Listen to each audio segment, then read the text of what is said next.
Amusant. Bonjour. Comment ça va, Raïm? Bon, C'est gentil de me prendre en stop comme ça. Tu vas loin? Tu peux me déposer à Torah Box? Torah Box, allez, c'est parti, on va à Torah c'est Box. très très gentil. Alors là, c'est incroyable. J'avais un problème de voiture là. Comment ça va? Je suis très content de vous avoir dans la voiture.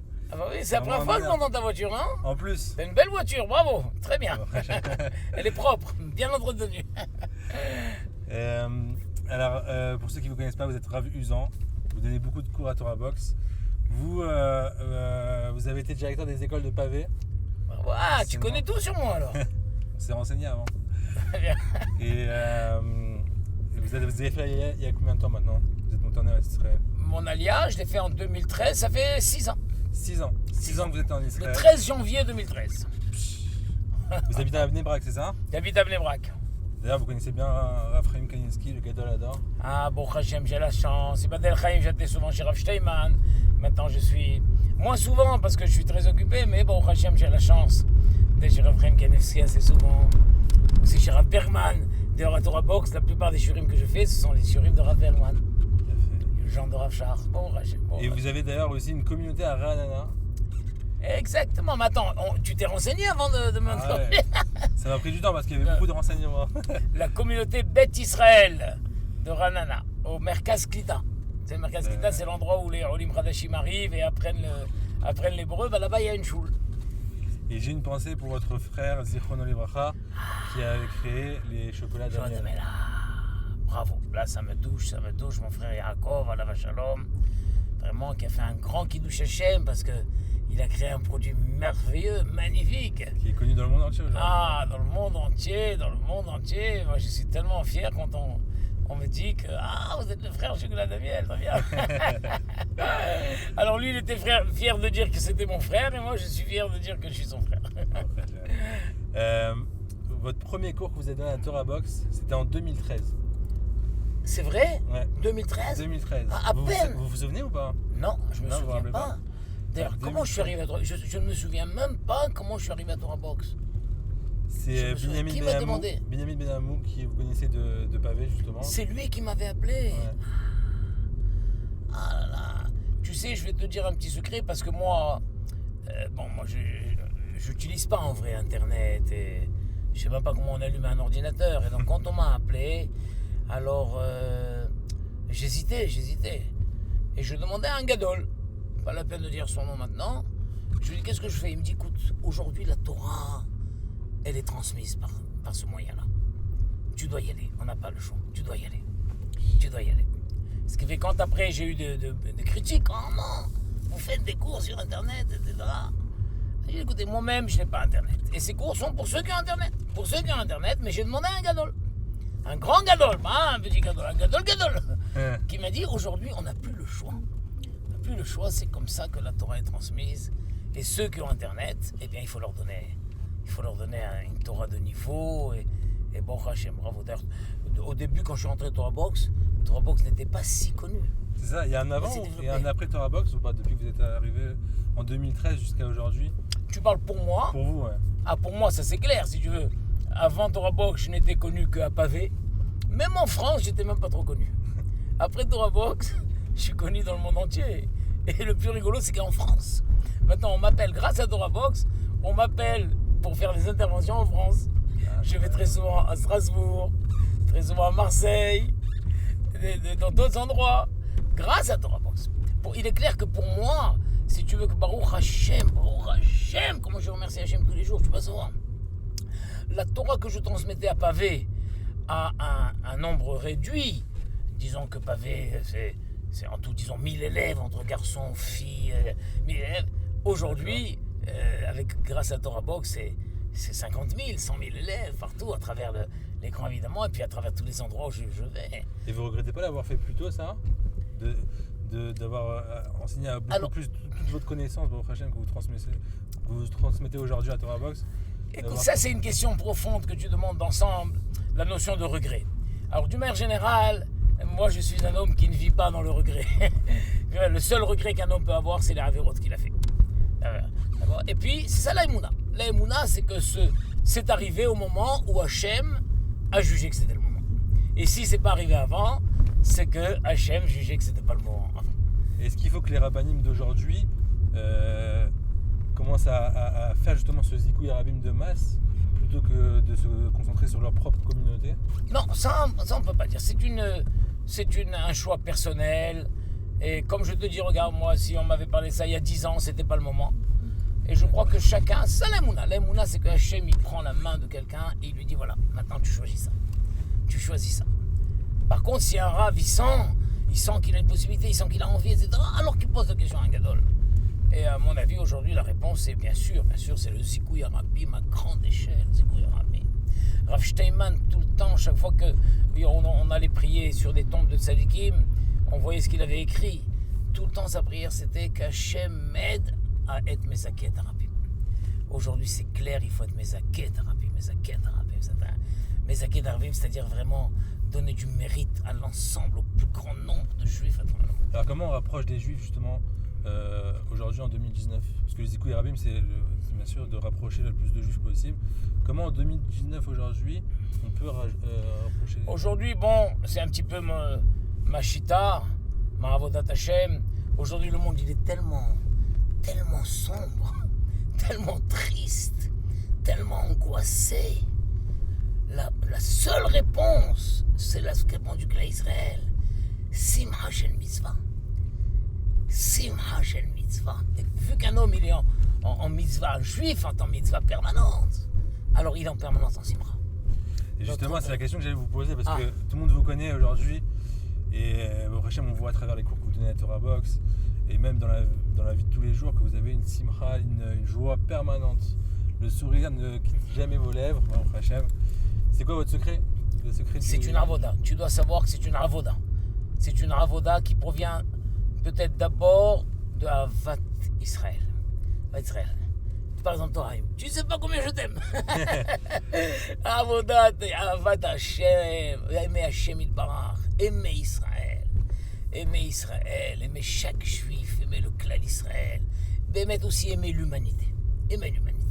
La Ahava, c'est le premier ressort. Un homme qui est plein de sina, de rancœur, ou d'antipathie, il peut pas. La première chose, c'est aimer. Aimer ce monde merveilleux. Même aimer la nature. Aimer ce monde merveilleux qu'Hachem a créé. Mais comment aimer? Si quelqu'un n'aime pas son prochain, comment on peut lui dire aime ton prochain? C'est une avoda. C'est une avoda. C'est une grande question. C'est une grande question, ça. Quand on lui fait Ahavta et Hachem le Rav Rothenberg Zatzal, il nous disait une chose incroyable. Comment effectivement tu peux dire à quelqu'un tu aimeras l'Éternel ton Dieu, tu aimeras dans chaque chose qu'Hachem nous demande, tu aimeras, c'est parce qu'Hachem a mis en nous l'Ahava. Hachem ne nous demande pas de créer l'Ahava, il nous demande de la révéler. Hachem, il a mis en nous son amour, l'amour d'Hachem est en nous. Et si un homme ne ressent pas l'amour d'Hachem, c'est qu'il l'a étouffé par des couches de Avera, des couches de matérialité. La matérialité, c'est un gros problème. Ça crée des couches. L'homme, il a une peau d'éléphant. Peau d'éléphant, plus rien ne passe. Hachem a mis en nous son amour. Hachem a mis en nous l'amour du clan Israël. L'amour de l'humanité. Même l'amour des animaux, l'amour de la nature. Il y a marqué un passouk dans Colette qui dit Veta olam natan belibam. Veta olam natan belibam. Et l'amour, le monde, il a mis dans leur cœur. Hachem a mis en nous l'amour du monde. Un juif, il voit un coucher de soleil, un lever de soleil, il voit un paysage. Que c'est beau. Que c'est beau. Quand j'ai un juif, n'importe quel être humain, que c'est beau. Mais d'où ça vient, ça? On aurait pu être indifférent. Non, le passouk qui dit Veta olam natan belibam. Et le monde, il l'aura mis dans le cœur. Donc on est tous prédestinés à aimer. Mais complètement, Hachem nous a mis l'amour du monde dans le cœur. Il nous a mis en premier son amour dans le cœur. L'amour de chacun. Et un homme doit faire attention. Si à un moment, je vais dire une chose, si un homme, il sent un moment que il n'éprouve plus, ça ne lui dit plus rien, il vibre plus, il n'éprouve plus l'amour d'Hachem, il n'éprouve même plus l'amour de l'autre, il est indifférent à la douleur de l'autre. Il est même indifférent à la joie de l'autre. Si un homme sent en lui des choses comme ça, c'est des signes d'alarme. C'est qu'il est tombé dans un monde matérialiste. il a un amour tellement profond de la matière. Et cet amour de la matière a créé des écrans, des couches, comme je dis, une peau épaisse, peau de rhinocéros. C'est pas possible. Naturellement, tu aimes l'autre. Naturellement, tu as de la peine pour l'autre. Naturellement, tu es heureux pour l'autre. Tu es heureux pour l'autre. Et si un homme, il est honnête, il voit qu'il n'y arrive pas, il doit travailler. Il doit se forcer. Il doit se travailler. Et il y arrive. Pourquoi il y arrive? Parce qu'encore une fois, il ne s'agit pas de créer ça. Il s'agit de le révéler. Alors c'est d'autant plus vrai aujourd'hui avec la chassidoute qui émerge. Et le fondement de la chassidoute, c'est justement la simcha. Ça, c'est un point très fort des chassidim. Béhémet, c'est un point très fort des chassidim. Très, très fort des chassidim. Ils ont mis cette nekuda. Voilà. Mais tu dois savoir aussi que chez les Bnei Yeshivot, bien que c'est moins extériorisé, mais à l'intérieur, il y a une vraie simcha. Moi, j'ai vu, si tu vois Rav Steinman, Rav Chaim Kanievski, il y a une joie. Et ça se voit quand tu vois les photos. Regarde les photos de Rav Chaim Kanievski, regarde les photos de Rav Steinman, Vadel Chaim. L'amour, je sais pas, il y a une belle photo de Rav Steinman devant un hétrog. Il a un hétrog, il a ses yeux, tu vois l'amour, la joie. Tu vois des photos de Rav Chaim Kanievski, ce bonheur, sa joie. Effectivement, c'est pas des gens qui se mettent à danser, mais tu sens la joie. La joie plémite. La joie, elle est la même chez les Hasidim ou chez les Vakim. Simplement, les Hasidim, ils l'extériorisent plus comme ça. Alors, vous êtes spécialiste en éducation. C'est quoi le conseil que vous pouvez donner aux parents qui nous regardent pour réussir l'éducation de leurs enfants? Et d'autant plus en Israël, c'est pour ceux qui sont en Israël. Beaucoup d'amour, beaucoup de patience. Beaucoup de patience.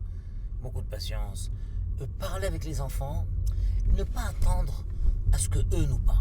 La plupart des parents disent aux enfants, alors t'as rien à raconter? Ben non. Ah bon? Et comment ça se fait que quand t'es avec tes copains tu parles beaucoup? Ben je sais pas, avec mes copains je parle. Et pourquoi tu parles pas avec moi? Arrête, ne le saoule pas. Ne le fais pas parler. Parle toi. Toi tu lui racontes ta journée. Et dès que tu sens que lui il a envie de parler, sois disponible. Parce que souvent, quand l'enfant il parle, c'est le moment où les parents sont pas disponibles. Attends pas maintenant, non, j'ai un coup de fil, tout. Ou tu me diras pas, alors c'est quoi que tu voulais me raconter? C'est passé. C'est passé. Donc beaucoup d'amour, beaucoup de communication. Mais quand je dis communication, c'est pas un interrogatoire. Voilà, là tu es en train de m'interroger. Tu es en train de me saouler. Tu veux me faire parler. Ne faites pas parler vos enfants, parlez, racontez vous-même. Racontez vos journées. Et à un moment, il aura envie. Mais on n'est pas à toi. Ah bon, ça si? Non, pas encore. Dis-moi, J'ai fait demi-tour. Tu es en train de m'emmener à Gaza, là, non? Tu vas dans les territoires. On est dans les territoires. Alors, voilà, ça sèche. Souvent, les parents, dans leur communication, ils veulent faire parler l'enfant. Alors, raconte. Qu'est-ce qu'il a fait? Comment c'était le cours de maths? Ne pas interroger les enfants. Laisse-le que si lui, il a envie de raconter, raconte. Mais attention à toi. Le jour où il a envie de raconter, tu l'écoutes. Et tu dis pas, bon, ça va, c'est des bêtises. Le jour où il veut te raconter la bagarre qu'il a eue, etc., tu dis, bon, mais c'est des bêtises, ça va, oublie. Ah là, tu l'as tué, là. Parce qu'un enfant, ce qu'il a raconté dans son jeune âge, ce sont des bêtises qu'il raconte. Il va raconter un petit accrochage, un petit quelque chose, et ça va mettre des heures. Écoute-le. À la fin, tu peux lui donner une leçon si tu veux, mais écoute-le. Et l'enfant, il s'habitue. Et plus il grandit, à l'adolescence, il te parlera déjà des choses plus importantes. Il te parlera de problèmes, peut-être, d'angoisse, il te parlera de copains, il te parlera de copines, je sais pas quel. Il va te parler, pourvu que l'enfant se sente en confiance de parler avec ses parents. Il sait que ses parents l'entendent. Et en Israël, pour s'intégrer, il y a beaucoup de problèmes avec l'éducation aujourd'hui en Israël. Comment on peut bien intégrer ses enfants, puisque les mentalités ne sont pas les mêmes, les écoles ne sont pas les mêmes? Oui, ça en Israël, malheureusement, les Français ont cru. En France, la maison était très forte, parce qu'on savait que la rue était dangereuse. En France, en Israël, quand les Français sont arrivés, ils ont laissé les enfants dans la rue. C'est l'enfer, parce que la rue n'est pas dangereuse, l'école n'est pas dangereuse. Et les enfants sont beaucoup moins présents à la maison. Moi, je sais pas, il y a quelque chose que j'arrive pas à comprendre en Israël très très tôt. Je vois à Ranana, là où je suis, à 9 ans, 10 ans, les enfants, parce que j'ai tourné dans des familles, terminent le repas très très vite, font le mercat d'Amazon tout seuls, et ils sortent. Ils sortent. Ouais. Il y a toujours dans chaque ville, il y a une place où tous les jeunes se retrouvent. Et ils rentrent à 2-3 heures du matin. Des enfants de 9 ans, 10 ans. Des garçons, des filles. C'est quoi? Ils sont livrés à eux-mêmes. Voilà. Et les parents ont vu ça d'un bon oeil. Eh ben non, c'est une erreur. L'enfant, il faut qu'à la maison, il y ait des activités. En Israël, il y a un risque. Le risque, c'est que la maison perde sa place prédominante. Donc il faut que les parents prévoient, même après le repas, un jeu. On va faire un jeu. On va faire un sketch. On va raconter des histoires. Il faut se casser la tête à accueillir quelques copains. On peut faire un tour de rôle dans des maisons, mais pas dans la rue. Là où je suis à Ranana, il y a une place qui s'appelle Yad Labanim, je sais pas quoi. Ils se retrouvent tous là-bas. Et la majorité, c'est des Français. Et moi, ce qui me fait mal au cœur, c'est qu'il y a les petits avec leur kippa. Il y a les autres qui arrivent en trottinette. Mais il y a les autres qui arrivent en vélo. Il y a les autres qui arrivent déjà en vélo électrique. Il y a les autres qui arrivent avec le téléphone. Et tout le monde est ensemble. Tout le monde est ensemble. Donc il y a le petit religieux, il y a l'autre qui est en attente, il y a celui qui a déjà renoncé. Des mélanges de garçons et de filles. Quand je les vois, mais ils ont 9, 10 ans, 11 ans, 12 ans, 13 ans, 14 ans. C'est quoi cette histoire? Ils rentrent à la maison à 2h du matin. Les parents doivent se casser la tête pour rendre la maison intéressante. La maison intéressante. Il faut pas hésiter à... Allez, on va faire un jeu. Mais pas comme ça. On le prévoit d'avance dans l'après-midi. On va raconter une histoire, chacun son rôle, il y a des récompenses. Il faut. En Israël, en France, c'est bien. L'insécurité de la France a un avantage. C'est qu'au moins les enfants, ils sortent pas. Ouais. C'est quoi votre planning ravisant d'une journée type?